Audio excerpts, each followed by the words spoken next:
Salut tout le monde, c'est Louis le chaîneur Steak, j'espère que vous allez bien et aujourd'hui je vous présente le meilleur micro pour YouTube selon moi. Ce micro est le Blue Yeti en version Blackout, et oui, un de chez Blue. Ce micro est connu pour être le meilleur pour YouTube, mais peu de gens savent vraiment pourquoi ou pourquoi il est tant critiqué. Je compte répondre à ces deux questions dans cette vidéo en espérant que mon avis et d'après mon utilisation vous sera utile dans le choix d'un futur microphone. Commençons par l'unboxing puis le test et review de ce Yeti.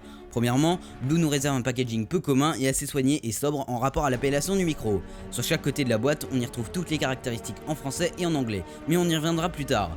En déballant ce micro, on tombe directement sur le câble pour l'utiliser sur votre ordinateur quel qu'il soit, car il viendra se brancher en USB, la prise commune est compatible à tous. Un manuel d'utilisation que personne ne lit mais que l'on gardera en cas de problème. Ensuite, protégé dans du polystyrène, on y retrouve le micro. Il est replié sur lui-même et l'on pourra utiliser cette position pour transporter, sans l'abîmer, donc une bonne fonction pour le voyage. On aurait bien aimé avoir une housse, mais bon, on peut s'en passer. Répondons maintenant aux deux questions que l'on se pose en entrant un peu dans les détails. Ce micro est connu sur internet, notamment sur YouTube pour son nombre incalculable de fonctionnalités, peu commun pour un tel prix et surtout unique en son genre. Sur ce Blue Yeti, l'on peut compter 4 modes disponibles, bidirectionnel, omnidirectionnel, cardioïde et stéréo, que l'on pourra régler via le bouton pattern au dos du Yeti. Le mode bidirectionnel signifie que deux personnes peuvent parler face à face avec le micro au milieu sans que les bruits autour ne gênent pour l'enregistrement.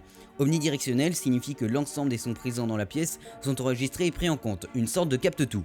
Le mode cardioïde est le mode le plus utilisé sur YouTube car il a la particularité d'enregistrer les sons venant face au micro en éliminant tous les autres. C'est donc le micro le plus répandu pour la voix off. Et le mode stéréo veut tout simplement dire que les sons sont enregistrés à 360 degrés. Quand l'on parle à droite du micro, si vous avez un casque ou des écouteurs et enceintes stéréo, vous allez entendre à droite et même processus pour la gauche. Sur le dos du Yeti, on y retrouve aussi un bouton de gain qui servira à régler le volume du micro.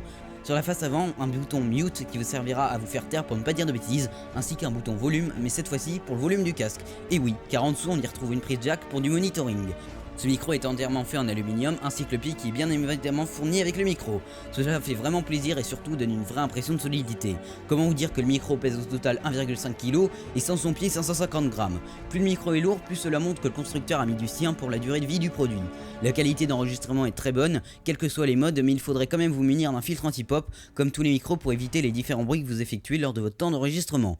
Ce micro est vraiment un très bon, bien évidemment par rapport à son nombre de fonctionnalités, mais aussi son design, ses matériaux et sa qualité d'enregistrement. Maintenant voyons pourquoi il est tant critiqué. Ce que l'on reproche à ce Yeti, c'est de ne pas faire correctement, parfaitement un seul mode. C'est vrai, il ne le fait pas parfaitement, mais ce ne va pas être un critère valable car la qualité de son en mode cardioïde est principalement et largement suffisante pour exercer ou en tout cas être sur YouTube.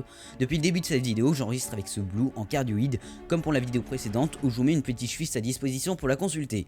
Pour mon utilisation actuelle, le mode cardioïde me convient parfaitement, mais pour les futurs projets qui arriveront ces prochains mois sur la chaîne, les autres modes me serviront. J'espère vraiment vous avoir aidé dans le choix de micro qui s'adapte vraiment et répond aux critères principaux pour toutes les utilisations, sauf pour le tournage de film où il faudrait s'orienter plutôt vers une perche de chez Rode par exemple. Voilà, c'est déjà la fin de la vidéo, j'espère vraiment qu'elle vous a plu et qu'elle vous a aidé dans le choix d'un micro. N'oubliez pas de vous abonner, de lâcher un commentaire et un pouce bleu si elle vous a plu ou pas, et je vous dis à la prochaine. Ciao.